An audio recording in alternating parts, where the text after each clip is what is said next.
স্বয়ংসেবক সংঘের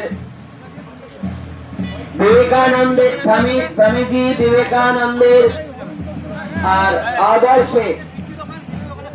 আদর্শ অনুপ্রাণিত এবং বিবেকানন্দের যে ইচ্ছে ছিল সেই ইচ্ছেকে পূরণ করবার জন্য আজ থেকে প্রায় 100 বছর পূর্বে 1925 সালে 17ই সেপ্টেম্বর রাষ্ট্রীয় স্বয়ংসেবক সংঘের প্রথম সূচনা হয়। সূচনা করেন প্রাতঃস্মরণীয় ডাক্তার কেশব রাও বলিরাম রাও হেডগেওয়ার এবং সেই যে সংঘের সূচনা হয়েছিল 1925 সালে 100 বছর পরে তা এক মহিন পরিণত হয়েছে। ভারতবর্ষের প্রতিটি প্রান্তে প্রতিটি মণ্ডলে